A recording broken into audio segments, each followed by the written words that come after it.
Di rumah sendiri. Iya.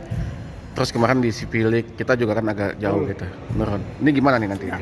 Mengenai SEA Games saya tidak pernah khawatir dengan materi pemain. Di Civilik saya banyak merotasi pemain. Kita merotasi pemain karena apa? Banyak faktor antara tahun ini sampai tahun depan.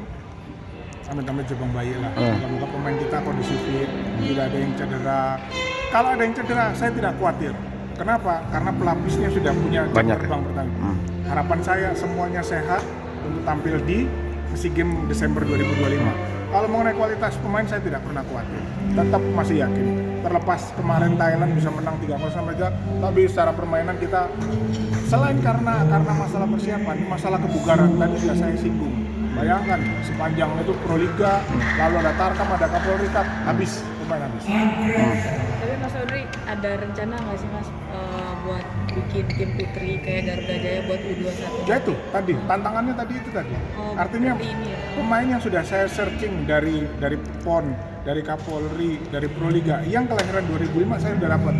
Tapi hampir sebagian besar sudah terikat kontrak.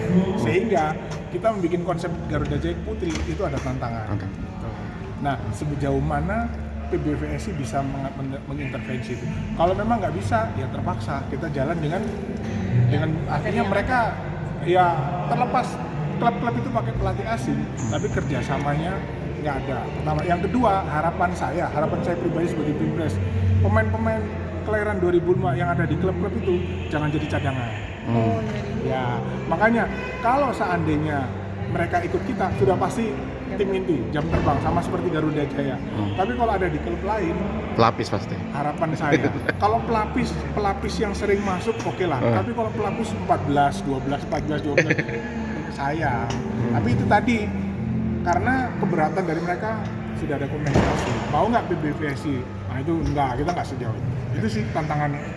Pak, untuk SEA Games nanti mungkin persiapannya TC jangka panjangnya lebih Juni.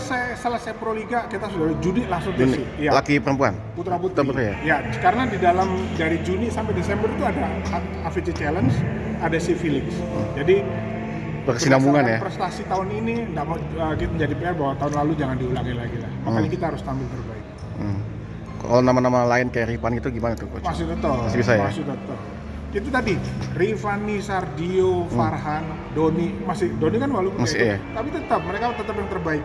Makanya pelapisnya kami siapkan bukan untuk menggantikan mereka, tapi seandainya moga-moga sih janganlah, kan sepanjang tahun masih banyak pertandingan, ya, ada takutnya cedera, recovery itu yang saya khawatirkan. Tapi kalau itu misalkan ada, kita tidak khawatir dengan pemain pengganti yang sudah punya jam. Tapi ada ini kekhawatiran sendiri gak sih Pak, kan Thailand nih main di kandang sendiri terus. Kalau dari sisi saya pribadi melihat materi compare dengan saya nggak pernah khawatir. Nggak pernah khawatir. Karena saya mengikuti perkembangan mereka, mendapat informasi, melihat kemarin Civilik itu benar-benar nggak bisa dibuat acuan. Pertama kita banyak pemain pelapisnya. Lalu yang kedua pemain yang kita harapkan cedera. Cedera enggak.